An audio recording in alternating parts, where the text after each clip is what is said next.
Bonjour à chacun. C'est vrai, nous nous plaçons dans la continuité de cette louange, car présenter un enfant au Seigneur, c'est un témoignage de la grâce de Dieu dans les familles et dans les foyers, et c'est dans un esprit de louange que nous voulons le faire ce matin aussi.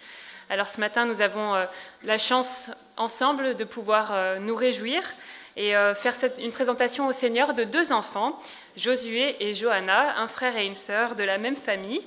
Et je vais inviter tout de suite Pierrot et Pétula à me rejoindre avec leurs petits-enfants Josué et Johanna. Et je vois que la petite Johanna s'est endormie. On va voir si ça la réveille d'être ici. Ou si elle dort paisiblement, les deux vont très bien. Je me mets un peu comme ça à la fois je vous vois et je vous laisse de la place. Et puis je vois tout le monde. Bienvenue. Merci. Alors voilà, Pierrot, Pétula, nous sommes heureux de vous accueillir ce matin, d'accueillir Josué et Johanna. Nous accueillons aussi peut-être les proches ou la famille présente ici, mais aussi ceux qui nous suivent à distance. Votre famille est plutôt en Centrafrique, c'est ça, hein? Oui, c'est ça. Donc peut-être qu'ils ont l'occasion de nous suivre à distance, on les accueille aussi pour ce moment. Alors Josué, toi tu as 2 ans et demi. Johanna, 4 mois, elle est toute nouvelle, hein, elle vient du mois d'août, toute fraîche. Et c'est une famille que nous avons la chance de compter parmi nous depuis à peu près 1 an et demi, 2 ans, je pense, hein, c'est ça, voilà, vous êtes parmi nous. Alors vous, Pierrot, Pétula, vous souhaitez témoigner aujourd'hui de la grâce de Dieu que Dieu leur a faite d'avoir placé ces 2 enfants dans votre foyer. Et aujourd'hui, nous partageons cette joie tous ensemble, nous la partageons avec vous. Et vous allez prendre un engagement ce matin, l'engagement de tout faire pour entourer ces enfants, les faire grandir et leur transmettre la foi qui est la vôtre, dans la mesure de ce que vous pouvez faire vous-même, sachant que c'est Dieu qui va faire émerger cette foi-là. Alors aujourd'hui, c'est en plus un jour particulier, on l'a dit, c'est le premier dimanche de l'Avent. L'Avent, c'est la période pendant laquelle on va se souvenir petit à petit de ce qui s'est passé il y a 2000 ans. Et puis en particulier, ce matin, j'aimerais nous rappeler l'histoire de 2 parents, il y a 2000 ans, qui sont pas sans lien, en tout cas qui peuvent nous apprendre des choses sur notre vie de parents aujourd'hui. Ces 2 parents, évidemment, vous le pensez bien, peut-être les enfants, vous avez une idée, les 2 parents d'un petit enfant qui est né il y a 2000 ans. Alors, t'en dis un des 2 ? Le papa, par exemple. Joseph, et toi, tu veux dire la maman ? Oui, toi, tu avais levé le doigt, non ? Oui, alors la maman de Jésus, Marie, voilà. Joseph et Marie, il y a 2000 ans, effectivement. Eux aussi allaient accueillir un enfant dans leur foyer. Et pourtant, je voudrais dire, leur situation était certainement un peu inconfortable. Inconfortable parce que la venue de cet enfant n'était pas attendue.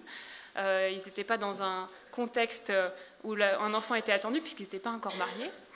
Et puis, en plus, la situation pouvait être inconfortable pour eux parce que les voilà qu'ils devaient entreprendre un long voyage pour se faire recenser. Donc Marie, enceinte jusqu'aux dents, parcourt des kilomètres pour aller se faire recenser.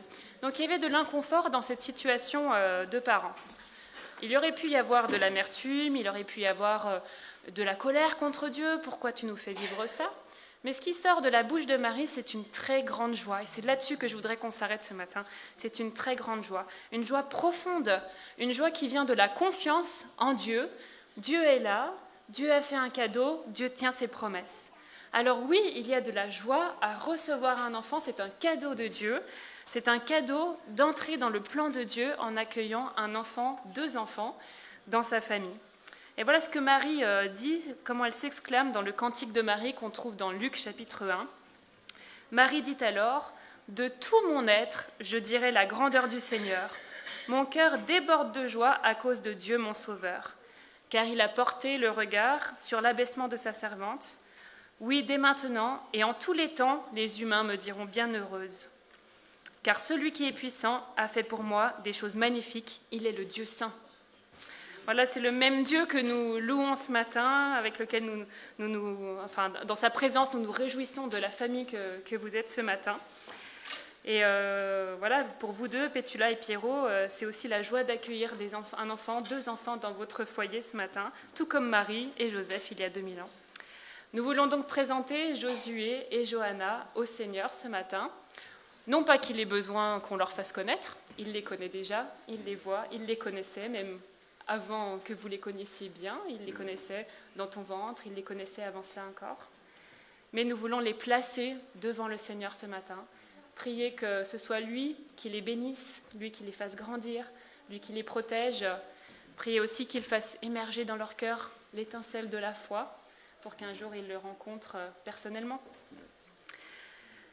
Et puis si vous êtes là devant nous, et si nous sommes là ce matin, c'est que nous avons aussi un rôle à jouer. Nous, la communauté, nous entourons cette famille, nous sommes témoins de votre engagement et nous nous engageons aussi à prier pour vous, à prier pour votre famille et à prier pour Josué et Johanna. Je vais vous laisser la parole, vous vouliez aussi dire un mot de témoignage, quelques paroles sur vous. Alors je vous laisse... Est-ce que tu as besoin du présentoir ou je te laisse le micro comme ça? Hop. Bonjour à tous. Je voulais partager un témoignage par rapport à l'accouchement de mes deux enfants, de nos deux enfants. Quand j'étais enceinte pendant l'accouchement de Josué, j'avais eu trop de problèmes. C'était pendant le confinement, en avril, en plein confinement. Et je suis arrivée à l'hôpital le mardi et j'ai accouché le jeudi à 10h. Non, le jeudi à 5h. C'était hyper difficile, il n'y avait personne. Et quand je suis tombée enceinte de Johanna, j'ai dit à Dieu que non, je ne voulais plus avoir ce genre d'accouchement qui était très difficile. Le col ne s'ouvrait pas si vite. C'était vraiment hyper lent. Et chaque jour, je disais à Dieu que non, il va falloir que le prochain accouchement et que ça soit si rapide et que ça soit par voie césarienne, non, par voie basse. Et Dieu a exaucé ma prière. Quand je commençais à avoir des contractions, j'ai dit à mon conjoint qu'on part à l'hôpital. Arrivé à l'hôpital, la sage-femme m'a dit que non, madame, vous n'êtes pas en début de contraction. Il n'y avait rien, le monitoring ne disait rien. Et donc, elle m'a dit que je vais te donner des calmants et puis après, tu rentres à la maison. J'ai dit que non, j'ai mal, je ne peux pas rentrer à la maison. Elle a dit que non, le monitoring ne donnait rien. Et elle était partie faire compléter mon dossier de suivi de grossesse pour me donner pour que je rentre à la maison. Et après, quand elle est revenue encore, j'ai dit que non, madame, je voulais aller aux toilettes, j'ai vraiment hyper mal. Et elle a dit, elle va encore revérifier à nouveau avant que je parte. Et quand elle voulait vérifier, j'étais déjà à 6 doigts. Donc, si je rentrais, j'allais accoucher dans la voiture. Donc, elle a couru pour aller chercher l'anesthésiste et chercher une salle pour me mettre. Et en 2 heures du temps, j'ai accouché Johanna. C'était hyper rapide, comme si j'avais pas, comment dirais-je, j'étais pas enceinte, quoi. C'était naturel et puis elle pesait à la naissance 4,18 kg. C'était...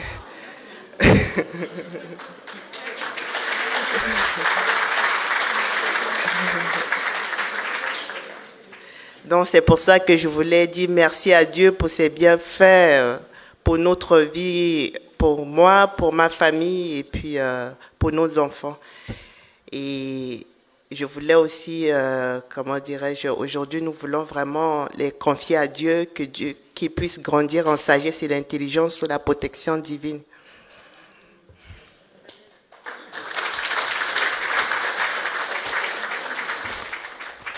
Bonjour à tous. Moi, ça fait 2 ans que je suis dans cette église. Moi, je suis trop quelqu'un de distrait et je ne suis pas un bon orateur. Si aujourd'hui on a décidé de présenter nos enfants à l'église, pour moi c'est une coutume. Parce que moi-même j'ai été passé par là. Donc quand on était petit, on nous appelait les enfants de l'église. Parce qu'on participait à tous les événements qui se passaient à l'église, parce que ma mère, elle était un membre de l'église, et mon grand-père aussi, c'est pareil. Et pour nous, c'est important de faire ce geste, parce que l'enfant, c'est une bénédiction, c'est un cadeau du ciel. Parce que beaucoup n'ont pas eu cette chance-là. Et si Dieu nous a accordé cette faveur, donc il est de notre devoir aussi de remercier Dieu. C'est pour cela que nous avons décidé de faire ce geste et aussi demander à l'Église de prier aussi pour nous, parce que le chemin est encore long. Parce que moi, je veux que mes enfants puissent vivre dans la crainte de l'Éternel. Parce qu'il n'y a pas d'autre issue que ça. Et vous m'excusez parce que moi, je ne suis pas...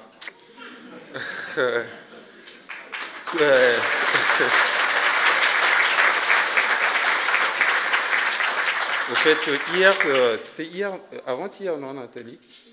Hier, oui. Donc, elle nous a proposé, si on avait des trucs à dire à l'église, quand elle a dit comme ça, moi, j'étais déjà paniqué, quoi, parce que c'est pas évident cet exercice-là. Donc, merci vraiment. Nous sommes heureux d'être là parmi vous et que Dieu nous bénisse tous. Merci.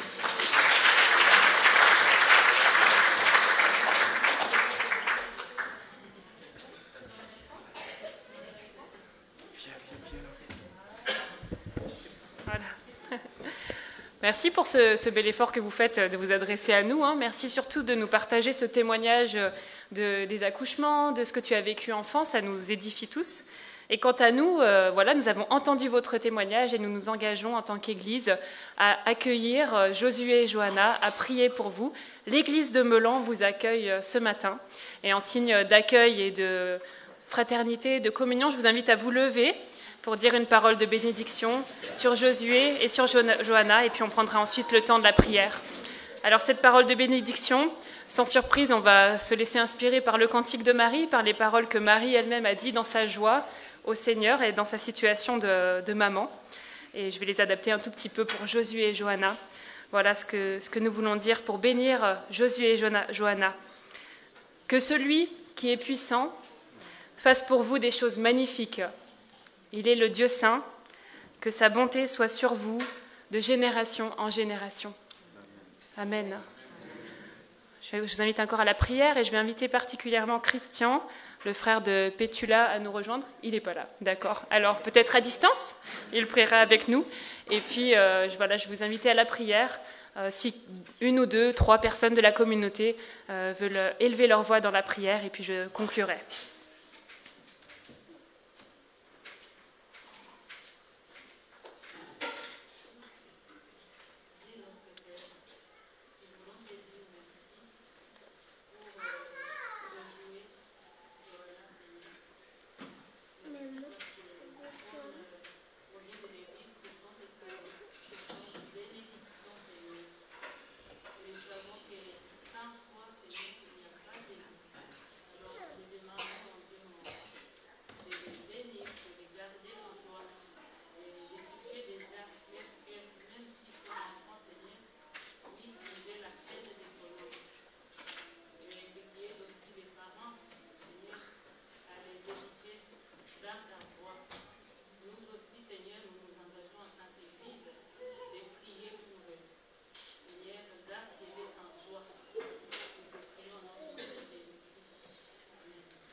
Seigneur, pour cet enfant, pour ce bon Johanna, Seigneur. Nous remettons tous ensemble dans cette communauté de Meulan, Seigneur. Que vraiment tu accompagnes aussi ses parents. Merci pour ces parents qui se lèvent, qui font cette démarche de te suivre et de te la présenter, Seigneur. Seigneur, tu touches ces parents, tu bénis ces parents, tu leur donnes l'intelligence, la force, la sagesse, la patience d'éduquer Johanna, d'éduquer tous les enfants, tous leurs enfants. Merci Seigneur pour cette famille, tout simplement, qui se lève et qui veut te servir. Gloire à ton Saint-Nom, Seigneur.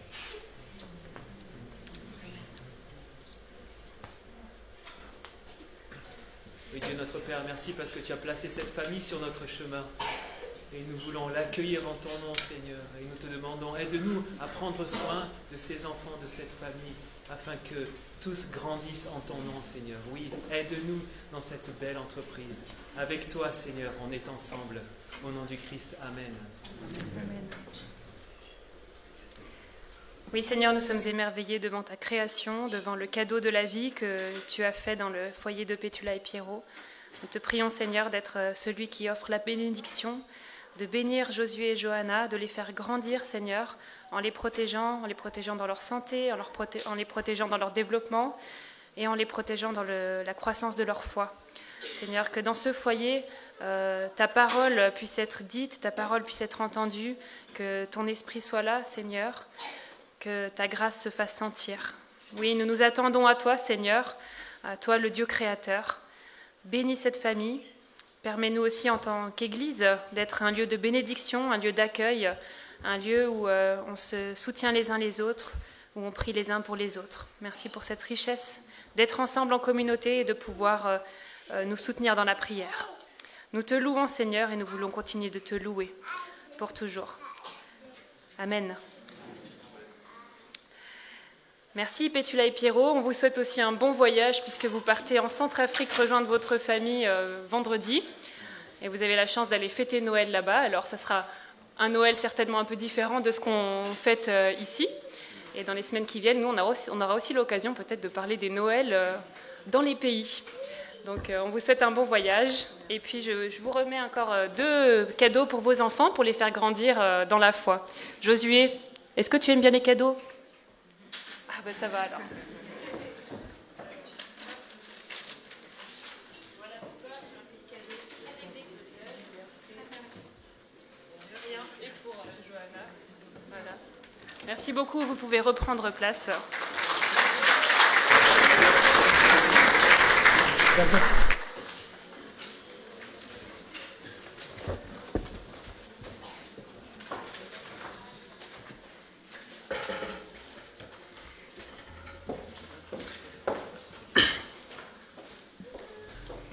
On l'a entendu. Hein. Tu l'as demandé, Dieu a fourni.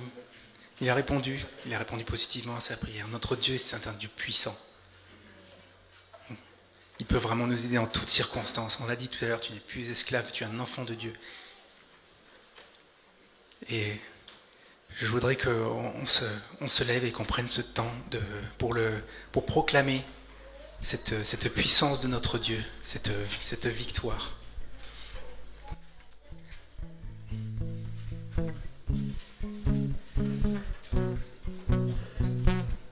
Fort et puissant.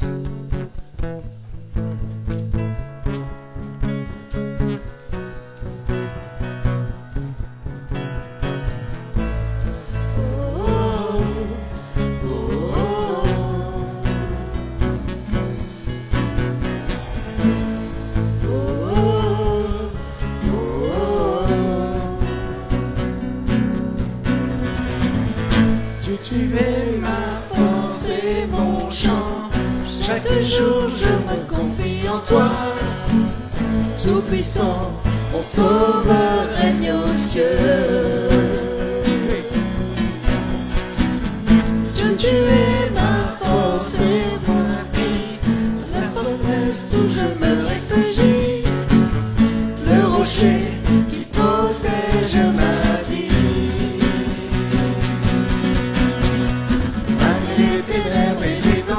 Qui m'entoure, je lève les yeux pour accueillir ton secours. Je ne crains pas si tu veilles sur moi.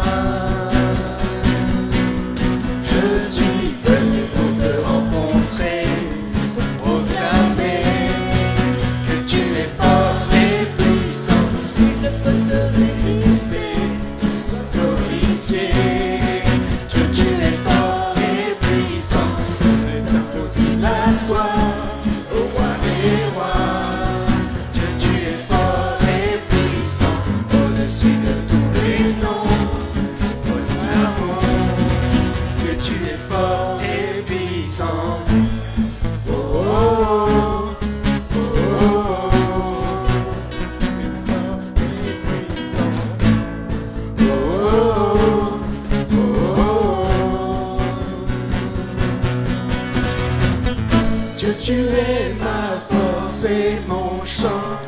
bouclier et mon libérateur, souverain, mon sauveur règne aux cieux.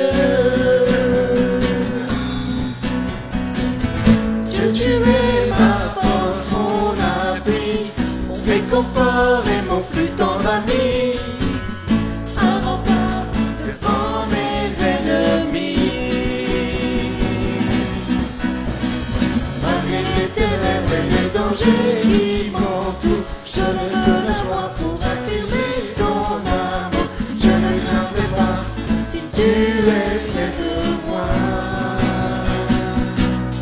Je suis venu pour te rencontrer, pour proclamer que tu es fort et puissant, nul ne peut te résister. Sois glorifié, que tu es fort et puissant, rien n'est impossible à toi, ô roi des rois. Que tu es fort et puissant, au-dessus de tous les noms, nous déclarons que tu es fort et puissant. Oh, oh, oh, oh,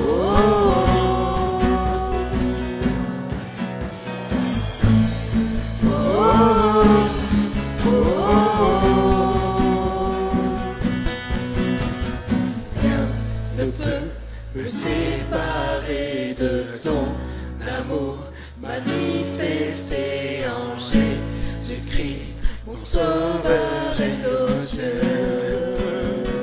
Rien ne peut, rien ne peut, rien ne peut me séparer de ton amour manifesté en Jésus-Christ, mon sauveur est aux cieux.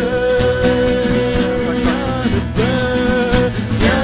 ne peut me séparer de ton amour manifesté en Jésus-Christ, mon sauveur est aux cieux.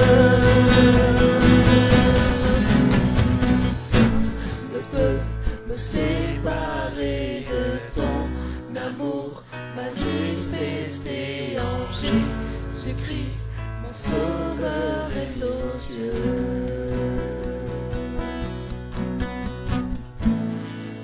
Oh, oh, oh, oh, tu es fort et puissant. Oh, oh, oh, oh, tu es fort et puissant.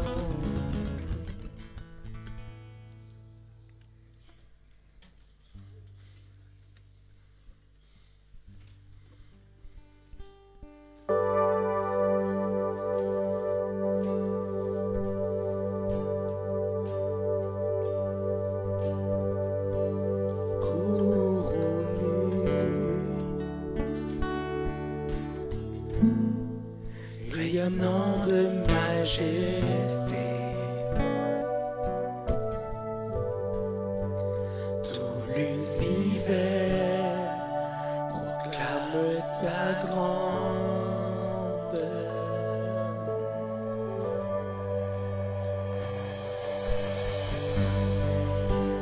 Glorifié par les anges prosternés, tu es assis à la droite du Père. Jésus, merveilleux nom, qui est semblable à toi, oh Dieu. Jésus, ton précieux nom est digne d'hommage.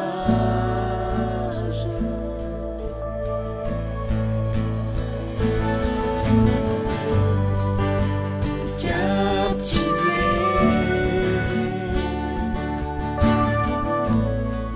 par l'éclat de ta beauté, nos voix s'élèvent pour te rendre gloire.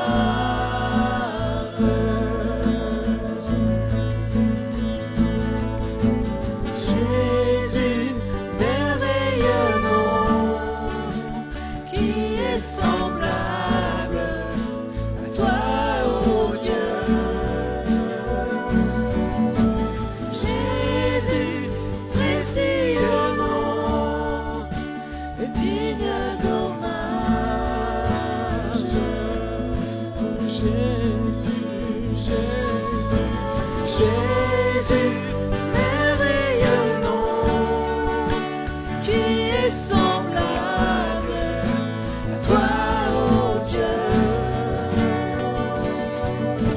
Jésus, précieux nom, est digne d'hommage.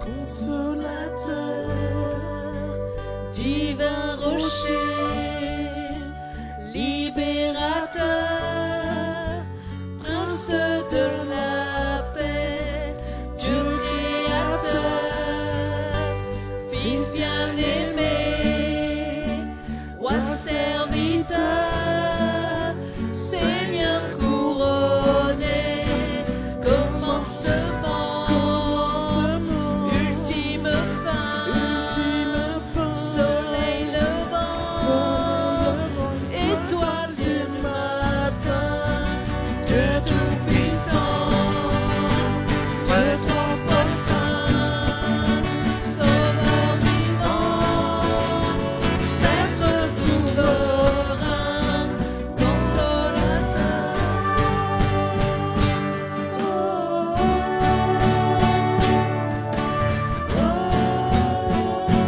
Oh,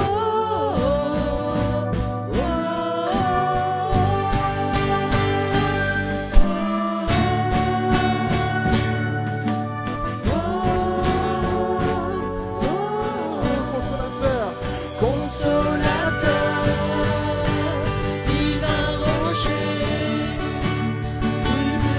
libérateur, prince de la paix, Dieu créateur, Fils bien-aimé, roi serviteur, Seigneur couronné, commencement,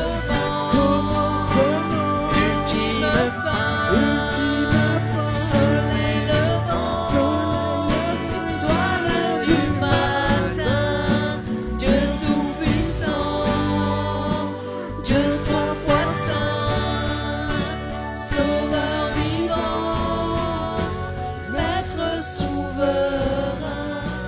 Oh, oh,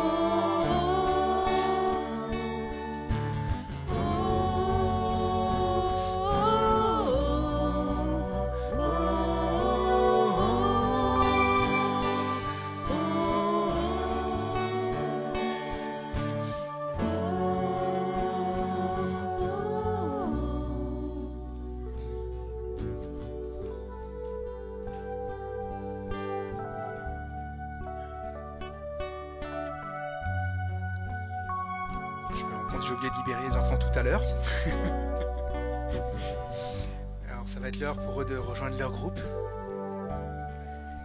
Et ce Jésus qu'on a chanté, ce Jésus tout-puissant, nous voulons écouter ce qu'il a à nous dire. La gloire de l'Éternel sera manifestée, tous les hommes la verront à la fois. Dieu l'a promis. Et Quentin va nous expliquer comment.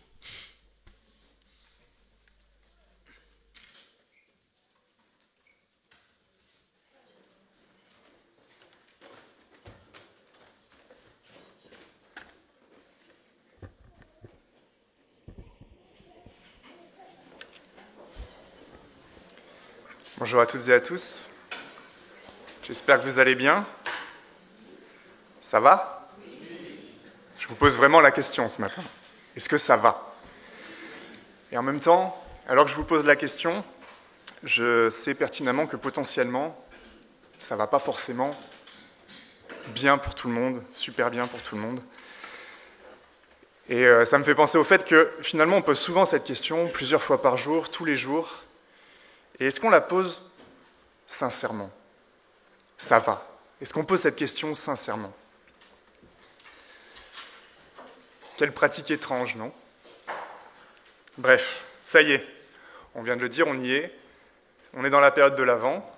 Bientôt vient Noël. L'hiver approche.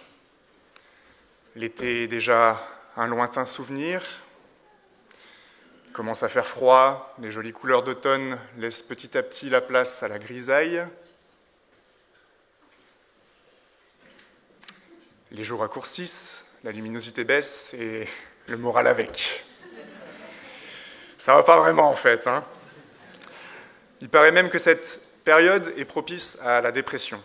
Et si on ajoute à ça l'ambiance générale de notre monde, ouais, c'est pas fou, hein, je ne sais pas si vous êtes d'accord, mais crise écologique, crise politique, crise économique, crise en Ukraine, crise sociale, crise énergétique, crise, ça va?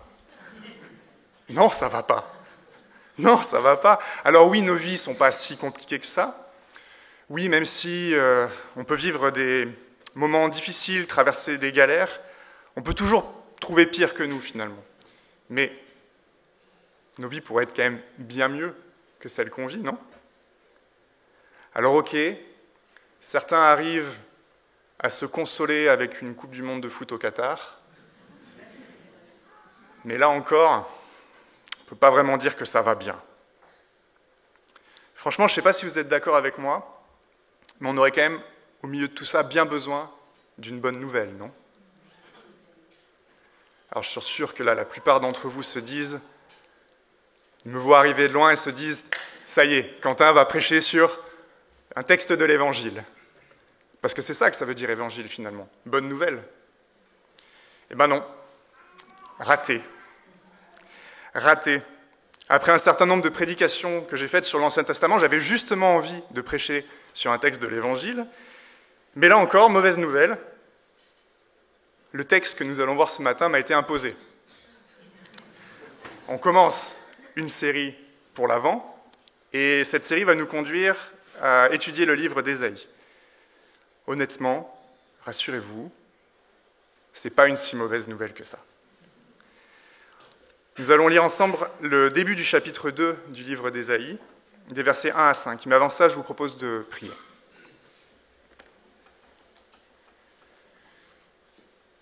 Seigneur, merci. Merci pour ta présence. Merci parce que aujourd'hui tu as prévu quelque chose. Aujourd'hui, tu veux nous parler au travers de la prédication et que tu puisses véritablement utiliser mes mots pour parler, toi, par ton esprit, pour me parler personnellement et pour parler à cette assemblée. Seigneur, que ce ne soit pas mes mots mais les tiens qui parlent au cœur de mes frères et sœurs et de ceux qui nous visitent.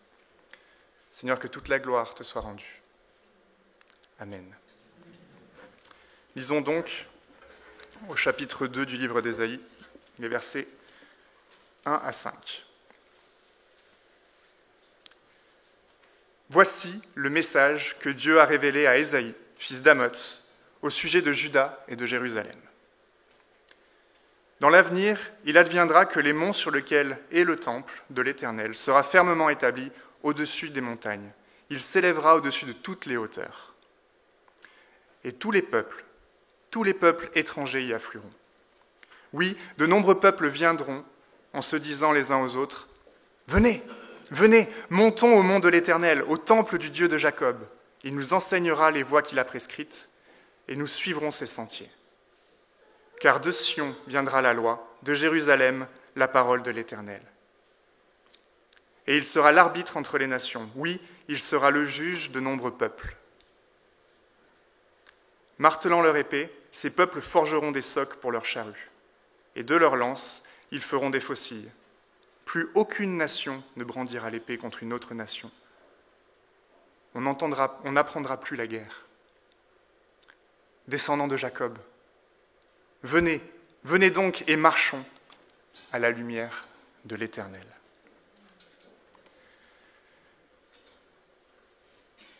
Ça va? Ça va mieux. Quelle bonne nouvelle, non? Voilà une bonne nouvelle. Mais quelle est vraiment cette bonne nouvelle? Qu'est-ce qui nous est dit dans ce texte? La première partie nous dit que dans l'avenir, la montagne sur laquelle se trouve le temple de Dieu sera fermement établie au-dessus de toutes les autres. En gros, une montagne qui d'un coup se retrouve au-dessus de toutes les autres. Ça semble difficile d'imaginer comment la petite colline de Sion, une colline sur laquelle est bâtie Jérusalem, environ 750 mètres d'altitude, puisse un jour dépasser l'Everest, plus haut sommet du monde, culminant à 8848 mètres. Ce n'est pas un phénomène géologique qui nous est présenté là. L'explication est ailleurs. La montagne, dans le judaïsme, c'est le lieu de la rencontre avec Dieu. Et le temple, c'est le lieu de sa présence. Le phénomène n'est donc pas géologique, il est spirituel. Un jour vient où le lieu de la présence de Dieu, le lieu de la rencontre avec Dieu sera au-dessus de tout, au-dessus des autres montagnes, c'est-à-dire au-dessus des autres lieux d'adoration, fermement établi au-dessus de tout autre pouvoir, de toute autre autorité. Il sera même tellement visible, tellement prégnant, tellement là, tellement au-dessus de tout, que tous les peuples ne pourront pas faire autre chose que le voir et s'en approcher. Mais pourquoi faire ? Pourquoi s'en approcher, finalement ? Au-delà du fait qu'on le voit. Le texte nous dit que ceux qui viendront le feront pour recevoir un enseignement, une voie à suivre, que de là viendra la loi, et que c'est de là que viendra la parole de Dieu. C'est ça que tous les peuples viendront chercher. Et en plus de ça, il nous est dit que Dieu sera l'arbitre et le juge de tous. Bonne nouvelle ? Qui d'entre nous ne s'est jamais senti perdu, cherchant un chemin, un sens, un but à la vie et aux épreuves qu'on traverse ? Qui d'entre nous peut grandir, vivre sans recevoir des autres ? À la naissance, un bébé tout seul meurt. Il a besoin d'une intervention extérieure. On a besoin de l'autre, on a besoin d'apprendre, de recevoir des enseignements, que ce soit ceux de nos parents, ceux de nos amis ou ceux de la vie elle-même. Et enfin, qui peut se passer de jugement ? Ouais, là on se méfie un peu plus. Mais honnêtement, qui d'entre nous n'a pas un profond désir de justice ? Ce qui diffère, c'est ce qu'on considère comme juste ou non. Mais est-ce qu'on n'a pas un profond désir de justice ? Qui n'est pas révolté par l'injustice, que ce soit celle que les autres subissent ou celle que nous subissons nous-mêmes ? Et puis il y a cette bonne nouvelle de paix. Et là, c'est juste dingue. Il nous est dit que tous les peuples, martelant leur épée, forgeront des socs pour leurs charrues et feront de leurs lances des faucilles. C'est juste du jamais vu. D'habitude, c'est l'inverse qui se passe. On a tous en tête cette image de paysans qui prennent leurs fourches pour aller faire la guerre, que ce soit les villageois dans Robin des Bois, que ce soit les Highlanders dans Braveheart, que ce soit les révolutionnaires qui vont prendre la Bastille. Mais là, non, c'est tout le contraire. Les armes qui d'habitude sont destructrices et donnent la mort sont transformées en outils agricoles productifs qui permettent la vie. Et en plus de ça, il nous est dit qu'on n'enseignera plus nulle part la guerre. Ça ne sera même plus un sujet. Je ne sais pas vous, mais perso, je regarde pas mal de films de guerre. Alors, je ne les regarde pas pour voir des gentils héros foutre une peignée aux méchants et apporter la liberté, mais je regarde ça surtout pour me confronter à la folie humaine et aux horreurs qu'on est capable de faire. Alors c'est un peu bizarre, ok. Et il n'y a pas très longtemps, en plus, j'ai un peu abusé même. Sans trop réfléchir, je pense que c'est parce que c'était le mois de novembre et du coup la commémoration de l'armistice, mais j'ai eu l'occasion de regarder 2 films de guerre d'affilée, en 2 jours. J'ai regardé 1917 et la nouvelle version de À l'Ouest, rien de nouveau. Merveilleux, enfin excellent film. Mais je ne sais pas si je peux vous conseiller de faire la même chose que moi. Ça m'a mis dans un état, j'étais vraiment pas bien. Vous pourrez demander à Émilie. j'ai eu quelques jours où j'étais vraiment dans le mal. Enfin, quelle horreur! Quelle horreur! Comment on est capable de faire ça? Comment? C'est complètement dingue, c'est juste dingue. Et pourtant, quelle horreur. Donc franchement, quand on me dit qu'il n'y aura plus de guerre, moi je me dis que c'est une bonne nouvelle. Ça va? Ouais, on continue? Bon. Ok, c'est une bonne nouvelle qui est annoncée. Mais pour qui? Pour qui est cette bonne nouvelle? Voici le message que Dieu a révélé à Ésaïe, fils d'Amoz, au sujet de Juda et de Jérusalem. C'est donc Dieu qui, par les mots d'Ésaïe, parle au peuple de Juda et surtout à ses dirigeants. À cette époque, le royaume de Juda est riche et prospère. Il est même dit juste après notre texte, un peu plus loin dans le chapitre 2, que le pays est rempli d'argent et d'or et de trésors sans fin. Il est plein de chevaux et ses chars de combat ne peuvent être comptés. Donc oui, ça va plutôt bien. Pas sûr que Juda, à ce moment-là, attende une bonne nouvelle, ou en tout cas ait l'impression d'en avoir besoin. Et pourtant c'est bien à ce peuple qu'Ésaïe parle. Deux solutions. Soit tout va très bien et ça va aller mieux, soit ça va pas fort et va y avoir un gros problème avant de pouvoir profiter de cette bonne nouvelle. Spoiler alert, c'est plutôt la deuxième solution qui va se passer. Deuxième option. Le royaume de Juda est prospère, mais le peuple choisi de Dieu et fier de l'être, n'a finalement plus grand-chose à faire de Dieu. Il nous est dit toujours dans le chapitre 2 que le pays est rempli d'idoles et que les gens se prosternent devant leurs propres œuvres fabriquées de leurs mains. Petite question, est-ce que vous vous souvenez de pourquoi le peuple de Juda avait réclamé à Dieu un roi? Quelqu'un?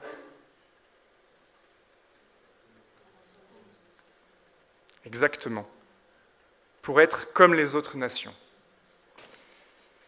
Ça y est, Israël, Juda, est comme les autres nations. Une terre, un roi, du pouvoir, des richesses, mais comme les autres nations, Israël a abandonné Dieu. Les inégalités sociales sont considérables, les arrangements, la corruption règnent, et la religion n'est plus qu'un instrument de manipulation ou au mieux, une source d'idolâtrie.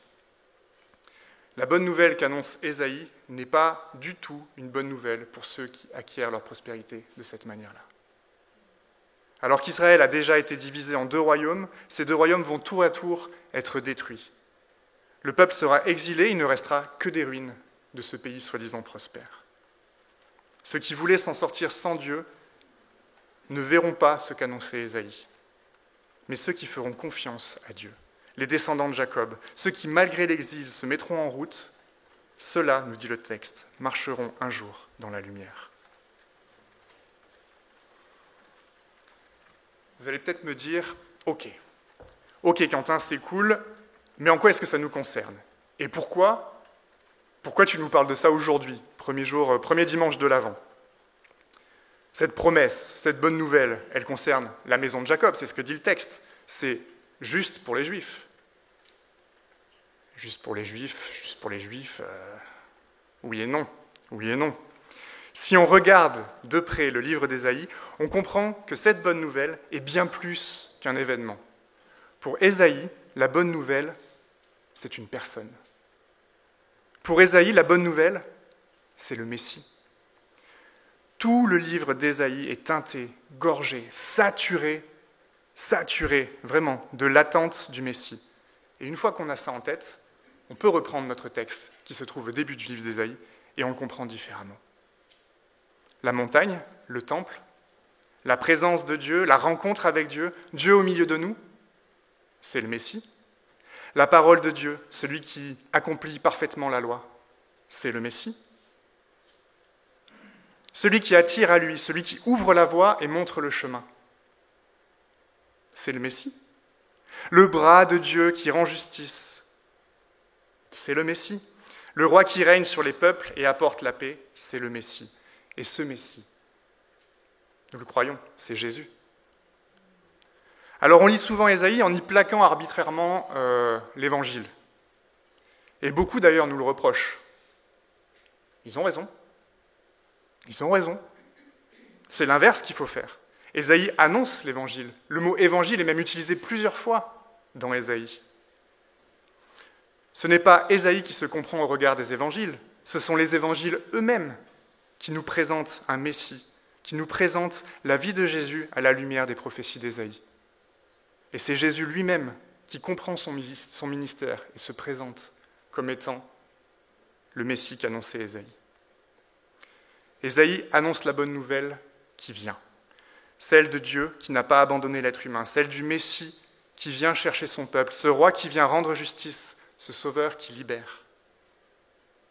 C'est cette espérance, c'est cette attente que nous célébrons pendant la période de l'Avent. C'est la venue de ce Messie que nous allons célébrer à Noël. Et c'est ce roi parfait, ce serviteur souffrant, condamné injustement, c'est ce Christ, mort à notre place et ressuscité pour que nous ayons la vie, que nous célébrons, que nous allons célébrer à Pâques. Alors oui, la bonne nouvelle est pour les descendants de Jacob qui seront restés fidèles et qui marcheront dans la lumière. Mais cette lumière, c'est le Christ. C'est le Christ. Ce peuple, nous sommes invités à le rejoindre. Oui, Dieu a tant aimé le monde qu'il a donné son Fils, son unique, pour que tous ceux qui placent leur confiance en lui échappent à la perdition et qu'ils aient la vie éternelle. Être de la maison de Jacob, c'est être de la famille de Dieu. Et comme la montagne n'est pas un lieu géographique, faire partie de la famille de Dieu n'est pas ethnique, n'est pas génétique. Cette question est spirituelle, relationnelle. Ça va toujours ? Sûr, hein ? Mais finalement, pourquoi cette bonne nouvelle, une fois qu'on sait tout ça? Pourquoi aurait-on besoin de cette bonne nouvelle? On entend souvent dire ça autour de nous. Parce que ça va pas. Ça va pas. Le monde ne va pas bien. Il ne va pas bien du tout et ça va pas aller en s'arrangeant. Ça va pas aller en s'arrangeant. L'homme s'est séparé de Dieu. Il s'est cru plus intelligent que lui. Il s'est pris pour lui. Il a pensé ne pas avoir besoin de lui et finalement, aujourd'hui, il s'estime plus heureux sans lui. La bonne nouvelle est une mauvaise nouvelle pour celui qui ne voit pas le problème à tout ça. L'être humain pourra essayer tout ce qu'il veut, tout ce qu'il peut, il ne parviendra pas à faire de ce monde un monde meilleur. Il ne fait même qu'empirer les choses. Soyons lucides, ce n'est même pas qu'il est trop tard, c'est que c'est impossible. C'est que c'est impossible. L'homme n'a pas en lui la capacité de sauver ce monde. Quel orgueil d'imaginer que c'est possible. Quel mensonge de nous le faire croire. Et quelle errance d'essayer de nous en convaincre ou d'en convaincre les autres. Ce n'est pas du fatalisme, ce n'est pas du pessimisme. La parole nous l'enseigne, mais l'histoire de l'homme l'a prouvé tant de fois. Et je vais vous dire une chose, quelque chose qui pique un peu notre orgueil de chrétien. Même nous, même l'Église, ne sauvera pas le monde. Attention, je ne suis pas en train de dire que tout est foutu. Je ne suis pas en train de dire qu'il n'y a plus d'espoir, que l'homme finalement n'est capable de faire que le mal. Je vous dis d'ailleurs absolument pas d'arrêter de faire le bien. Continuez. Je veux continuer de faire le bien autour de moi. Mais ce que je dis, c'est juste que la solution n'est pas entre les mains de l'homme. Elle est entre les mains de Dieu. Je dis juste que l'homme n'est pas mauvais parce qu'il est homme, mais parce qu'il se prend pour Dieu. Je dis simplement que l'homme sans Dieu n'est pas l'homme qu'il devrait être. Que sans Dieu, on fonce droit vers la mort. L'homme sans Dieu, la vie sans Dieu, conduit à la mort. Et à vouloir éviter cette mort, on ne fait qu'empirer les choses. La liberté des uns s'obtient forcément aujourd'hui dans ce monde, au détriment de celle des autres. La guerre, même si parfois on peut, pour des choses qui m'échappent, l'estimer juste, conduit inévitablement à d'autres guerres. La technologie, l'intelligence humaine, c'est merveilleux, on fait des choses incroyables, mais ce n'est pas la solution. La volonté de vivre confortablement, plus longtemps, engendre des inégalités, conduit à la mort d'autres personnes et à la destruction de notre environnement. En fait, la bonne nouvelle qui nous est annoncée, c'est celle de Dieu qui, en Jésus-Christ, vient nous dire que ça ne va pas. Ça ne va pas du tout. La bonne nouvelle de l'Évangile, c'est d'abord recevoir la mauvaise nouvelle de l'homme pécheur, de l'homme perdu sans Dieu. Et c'est qu'après avoir reçu cette bonne nouvelle, enfin cette mauvaise nouvelle entre guillemets, que nous allons pouvoir recevoir la bonne nouvelle du Dieu d'amour, de paix, de justice, qui vient régler une fois pour toutes cette mauvaise nouvelle. L'Évangile, c'est la bonne nouvelle du roi qui vient détruire notre royaume terrestre, mortifère, destructeur, bâti sur des mensonges, et qui nous invite à rejoindre son royaume céleste, où règne la vérité et la vie. Mais là encore, ok, vous allez me dire, du coup, si la bonne nouvelle c'est que le Messie est venu, pourquoi rien n'a changé ? Rien n'a changé, ça ne va pas, rien n'a changé. Si, tout a changé, tout est accompli. La prophétie d'Ésaïe est accomplie, tout est accompli. Il ne faut pas comprendre le monde seulement comme cette terre sur laquelle nous avons les pieds, il ne faut pas comprendre le ciel seulement comme là-haut, dans les nuages. Le royaume de Dieu n'est pas d'abord temporel ou géographique, du moins pas pour le moment, il est avant tout spirituel. C'est par la foi que nous saisissons cette bonne nouvelle comme étant pleinement accomplie, comme étant pleinement réalisée. Dieu ne nous demande pas de changer le monde. Ça, il s'en occupe. Il s'en occupe. Jésus revient bientôt. Amen, on le croit.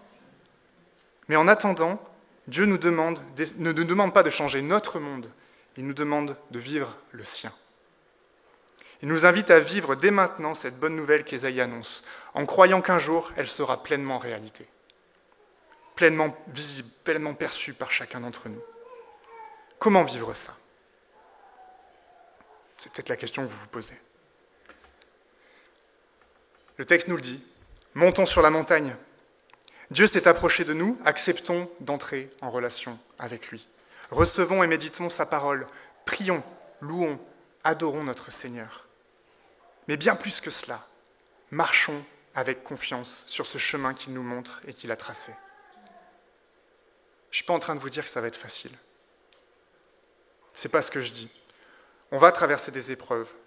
Tu en traverses peut-être maintenant, tu es peut-être malade, peut-être que tu as perdu un être cher récemment, peut-être que ton couple est en train de se déchirer. La bonne nouvelle, c'est que Dieu ne t'a pas abandonné. Marche avec confiance. Laisse-le te transformer sur ce chemin de vérité, sur ce chemin de vie. Croire l'œuvre du Christ, être chrétien, ce n'est pas un statut qui nous épargnerait de tout.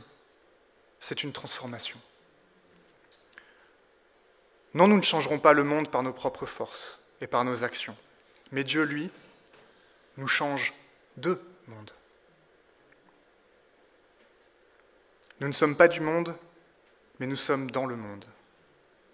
Autrement dit, nous ne changerons pas le monde, mais nous pouvons quand même y être témoins du royaume de Dieu.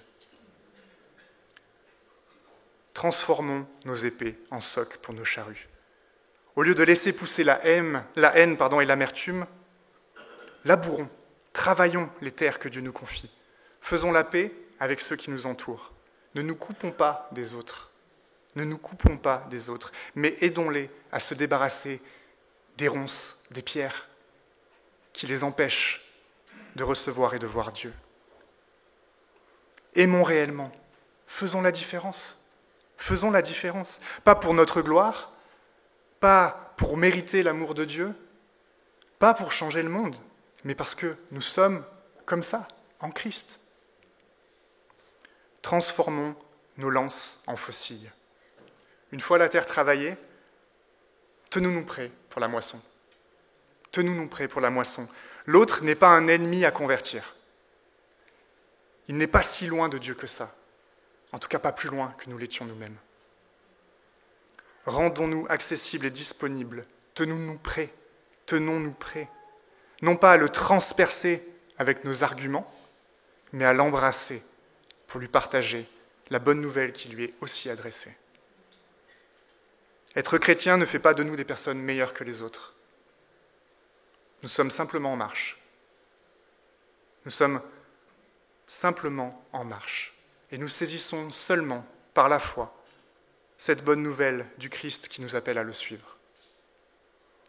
Cette bonne nouvelle à partager, en invitant tous ceux qui nous entourent à nous rejoindre sur ce chemin.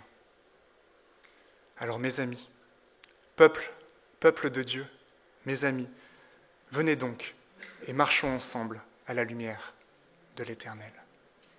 Amen.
Nous voulons poursuivre ce culte avec un temps de prière et puis les annonces. Un temps de prière d'intercession. Nous voulons prier ce matin pour notre engagement citoyen dans le monde. Alors je trouve que ça donne une continuité directe avec ce que tu nous as apporté, Quentin. Merci pour ton message, ta prédication. Merci pour ce message qui venait de Dieu. Et la raison pour laquelle aussi nous prions ce matin pour cet engagement, c'est parce que récemment, une personne parmi nous, Isabelle Muller, tu as été élue comme conseillère municipale de ta ville, ton village, je ne sais pas ce qu'il faut dire, une ville, hein, une petite ville, village, à Gaillon-sur-Moncian. Félicitations à toi pour cet engagement dans ta ville, qui est aussi une responsabilité. Mais j'imagine que peut-être d'autres parmi nous sont aussi engagés dans leur ville, dans la vie citoyenne de l'endroit où ils habitent. Alors si c'est le cas, je vous invite à lever la main si vous avez un engagement dans votre ville, soit au niveau de la mairie ou bien au niveau d'une association, d'un engagement dans la ville? Est-ce que certains parmi vous, voilà, je vois des mains qui se lèvent. Je pense à ceux, voilà, peut-être aussi qui font l'aide aux devoirs à Meulan, par exemple, dont je fais partie, certains d'entre vous aussi, voilà, effectivement. Eh bien, ce matin, nous voulons prier pour chacun d'entre vous, chacun d'entre nous qui sommes engagés dans cette vie citoyenne. Nous voulons prier ensemble une prière d'intercession pour nos villes et pour le monde. Alors, je vous invite à la prière. Seigneur notre Dieu, c'est devant toi que nous venons ce matin remettre nos engagements, nos responsabilités. Seigneur, nous voulons te prier de nous soutenir, de nous donner à chacun ta sagesse, ta présence, ta grâce, pour que nous puissions faire sentir dans nos villes la paix qui vient de toi, l'amour qui vient de toi, que nous puissions aimer les autres, que nous puissions faire fructifier les projets dans les villes. Oui, Seigneur, que nous puissions faire s'éteindre les bruits de guerre dont nous avons parlé, les bruits de tristesse, de souffrance, et que ce soit plutôt la joie, l'amour, la paix, Seigneur, qui règne dans nos villes, parce que nous nous y engageons, parce que nous apportons la paix, la joie, l'amour qui viennent de toi. Merci parce que ce sont des choses que tu nous as données, Seigneur, c'est une grâce que tu nous fais de pouvoir ressentir ta paix, de pouvoir la partager. Bien, Seigneur, nous ne voulons pas nous limiter dans ce que nous pouvons faire dans nos villes, mais nous voulons faire sentir ta présence, nous voulons rayonner de ta présence, Seigneur. Nous voulons que la bonne nouvelle soit entendue partout. Alors, Seigneur, nous prions pour nos villes, nous prions pour nos villages, nous prions pour nos quartiers, pour nos voisins, nous prions pour les endroits où nous habitons, Seigneur, les endroits où nous agissons, les endroits où nous vivons. Seigneur, nous voulons te demander ta grâce sur ces endroits-là, sur notre entourage. Nous voulons intercéder, Seigneur, pour tous ces endroits-là et prier que ce soit ta grâce qui agisse, Seigneur, que ton amour se fasse sentir et que nous puissions être des outils entre tes mains, Seigneur, pour partager cet amour, partager ta grâce, partager ta paix dans nos villes, dans nos villages, dans nos quartiers. Que ton nom soit béni, Seigneur, que ton nom soit béni. Amen. Je voudrais aussi souhaiter la bienvenue à ceux qui sont nouveaux parmi nous, qui sont en visite, qui ont accompagné quelqu'un en visite ou qui sont là pour la première fois. Et si vous êtes d'accord, si vous êtes nouveau ou en visite, je vous invite à lever la main et peut-être à dire un mot sur qui vous êtes pour qu'on puisse vous accueillir. Alors, est-ce qu'il y a des nouveaux parmi nous? Oui? Est-ce que vous êtes d'accord de dire un mot peut-être pour vous présenter? Bonjour.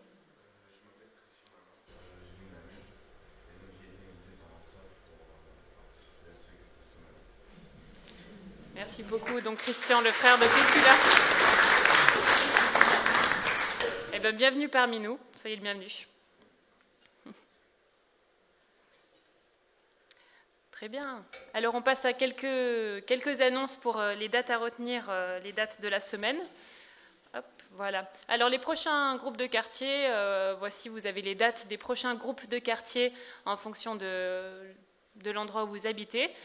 D'autres, peut-être, ont aussi défini des dates que nous n'avons pas pu inscrire là à l'écran. Si vous avez des dates supplémentaires, vous pouvez les dire maintenant.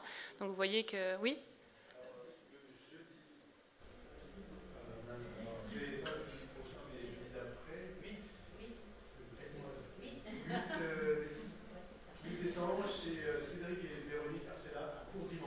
D'accord, à Court-Dimanche et pour le groupe Val d'Oise. Merci beaucoup. Et sinon, vous voyez aussi le 8 décembre à Meulan-Temple, le 9 décembre à Verneuil et Léon pour le groupe Les Mureaux.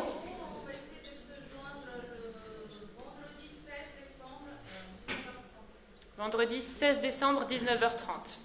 Voilà, si vous souhaitez rejoindre un groupe de quartier ou que vous vous demandez où ont lieu les groupes de quartier, allez voir directement les personnes, les familles qui sont nommées ici et qui sont responsables des groupes. Si vous ne savez pas qui elles sont, n'hésitez pas à venir le demander à un membre du conseil, à l'un des pasteurs, à quelqu'un que vous connaissez dans l'église, on vous renseignera volontiers.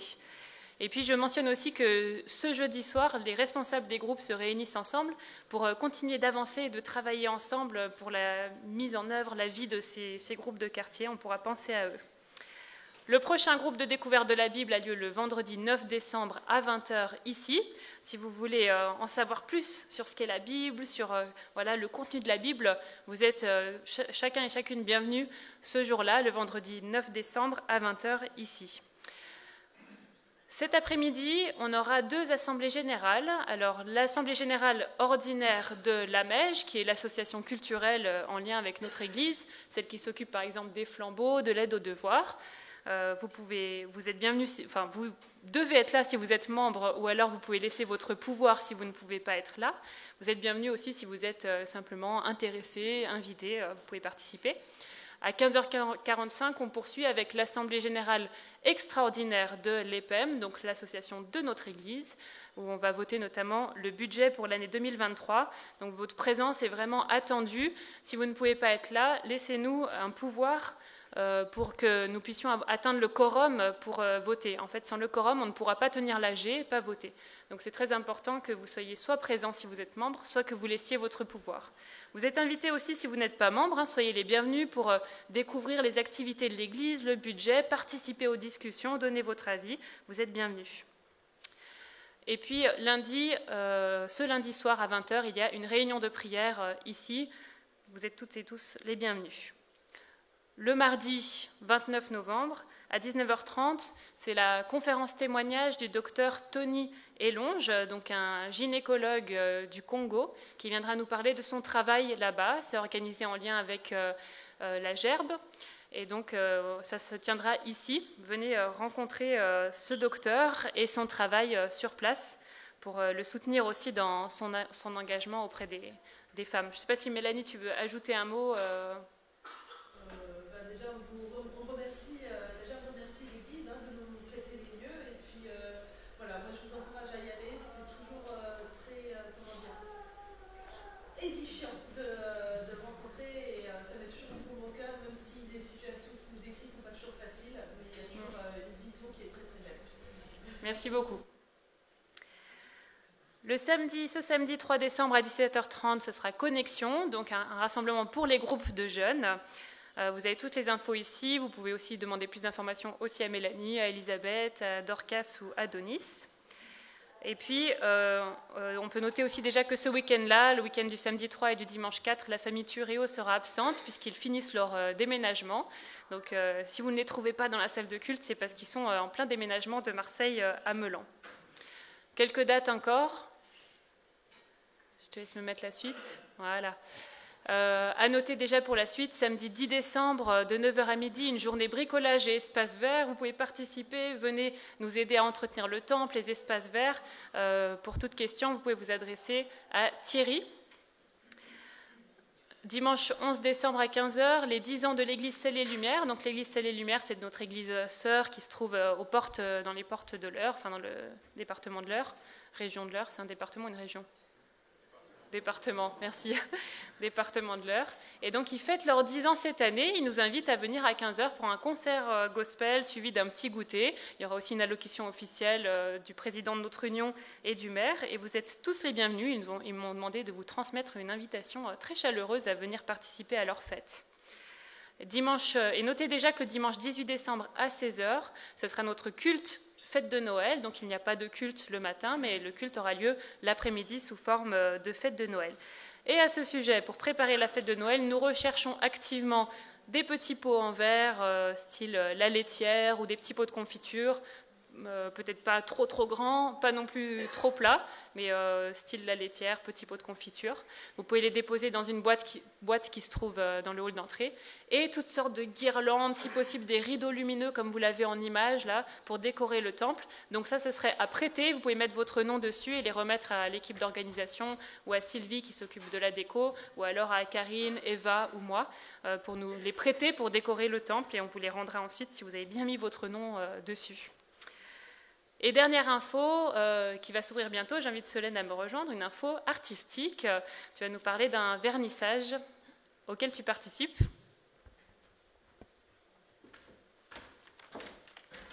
Bonjour à tous. Alors, j'ai découvert récemment une petite galerie d'art qui s'appelle Agapé Hub. Alors, certains connaissent certaines branches d'Agapé. Agapé Campus, je crois, Agapé Sport, et il y a Agapé Art. Art. Et en fait, donc, Agapé Art tient une galerie d'art qui s'appelle Agapé Hub, rue Meslay à Paris. Du coup, c'est à l'arrêt du métro Arrêt Métier. Et donc, ils organisent toutes les 3 semaines en fait, des expositions. Et le but, en fait, c'est de réunir des artistes chrétiens et non chrétiens. Ce qui est vraiment chouette, c'est vraiment des temps d'échange très profonds entre artistes, notamment. Et il y a même des artistes non chrétiens qui finissent par demander à ce qu'on prie pour eux, des artistes qui se convertissent. Voilà, c'est chouette, quoi, qui rencontrent Dieu. Mais le but, voilà, c'est vraiment d'échanger. Et j'ai le privilège de pouvoir participer à cette expo. Donc, j'ai travaillé pour ça. Et j'exposerai donc 4 créations. Il fallait faire des petits formats. Parce que le but, en fait, du 1er au 20 décembre, c'est qu'il y ait une mosaïque, en fait, sur les murs. Il y aura 69 œuvres de 27 artistes différents, avec des prix de maximum 300 € pour justement pouvoir laisser,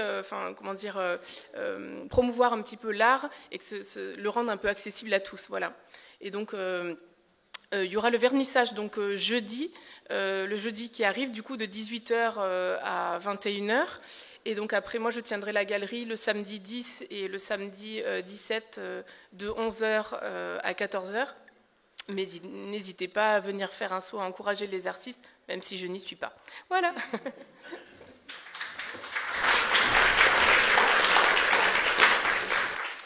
Voilà pour les annonces. Alors Adrien, tu peux peut-être remettre la slide avec toutes les dates, comme ça ceux qui veulent encore prendre note peuvent le faire. Et puis je laisse Jean-Christophe nous conduire vers la fin de ce culte.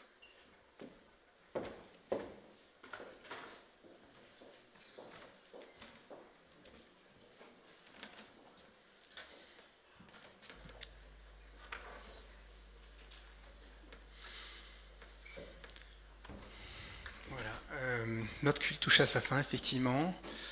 On n'a pas fini notre journée pour beaucoup, parce qu'on a nos âgés. Mais nous voulons vraiment demander la bénédiction du Seigneur pour cette journée qui continue et pour cette semaine à venir. Que notre Seigneur puisse te remplir de son esprit.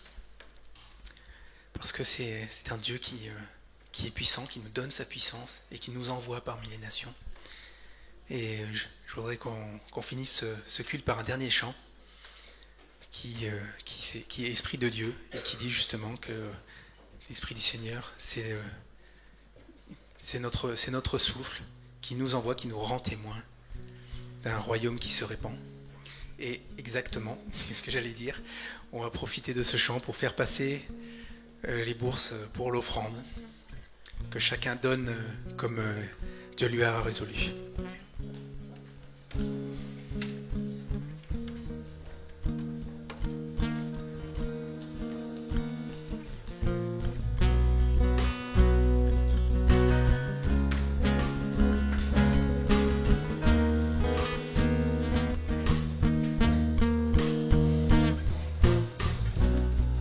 Oui, nous voulons être un peuple embrasé, l'Église que ton cœur attend.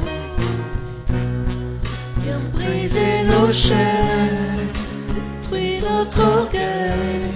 Seigneur, fais-le maintenant. Oui, nous voulons l'être. Oui, nous voulons être un peuple embrasé, l'Église que ton cœur attend. Viens briser nos chaînes, détruire notre orgueil. Seigneur, fais-le maintenant. Notre Père plein de bonté, donne à toi s'abandonne. Pour ce monde que tu as tant aimé, Seigneur, voici nos couronnes. Esprit de Dieu, Esprit de Dieu vivant, souffle du nord, souffle du sud, souffle de l'est, souffle de l'ouest, Esprit de Dieu,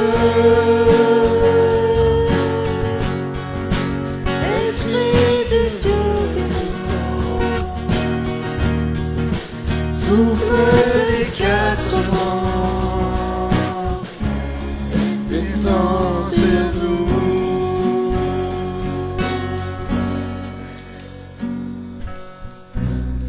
Envoie ta puissance, rends-nous les témoins, un royaume qui se répand. Fais brûler nos cœurs au sein des ténèbres, comme un phare dans l'océan. Envoie ta puissance, rends-nous les témoins d'un royaume qui se répand. Fais brûler nos cœurs au sein des ténèbres, comme un phare dans l'océan. Notre Père de bonté, Dieu de tendresse et de grâce, pour ce monde que tu as tant aimé, fais bien ainsi nous ta face, Esprit de Dieu,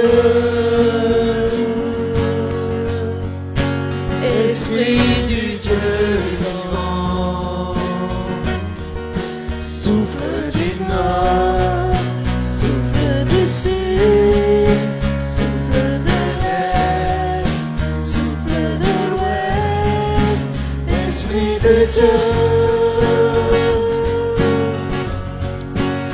Esprit du Dieu vivant, souffle des quatre vents, descends sur nous.